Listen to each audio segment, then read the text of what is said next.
Welcome to another shit poetry reading. Not because the poetry is shit, but because I read it poorly. Today I'm going to read For Annie by Edgar Allan Poe from this collection of his works. Here we go. That rhymes. Thank heaven! The crisis, the danger is past, and the lingering illness is over at last. And the fever called living is conquered at last.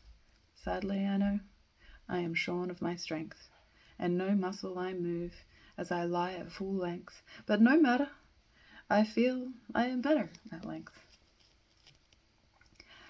And I rest so composedly now in my bed that any beholder might fancy me dead, might start at beholding me, thinking me dead.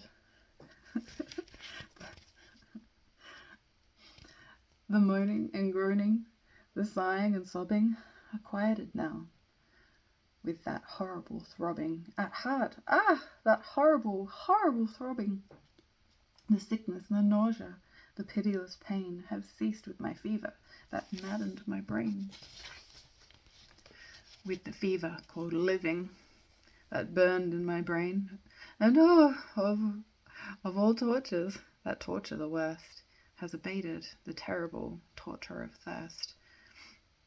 For the naphthaline river of passion accursed, I have drunk of the water that quenches all thirst, of a water that flows with a lullaby sound from a spring but a very few feet underground, from a cavern not very far down underground. And let it never be foolishly said that my room, it is gloomy and narrow, my bed. For a man never slept in a different bed, and to sleep you must slumber in such a bed. My tantalized spirit here blandly reposes, forgetting or never regretting its roses, its old agitations of myrtles and roses. For now, while so quietly lying it fancy, a holier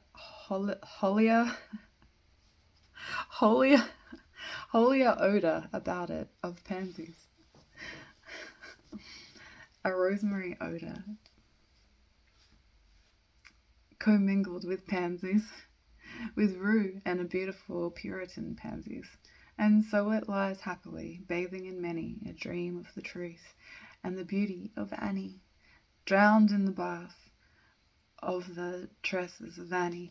She tenderly kissed me, she fondly caressed, and then I fell gently to sleep on her breast, deeply to sleep from the heaven of her breast.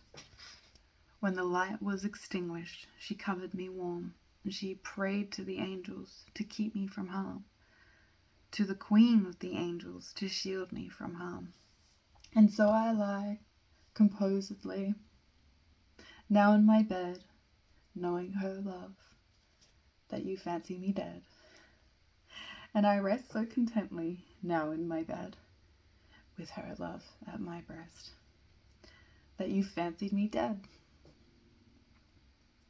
that you shudder to look at me, thinking me dead. But my heart, it is brighter than all of the many stars in the sky, for it sparkles with Annie. It glows with the light of the love of my Annie, with the thought of the light of the eyes of my Annie. That was cute.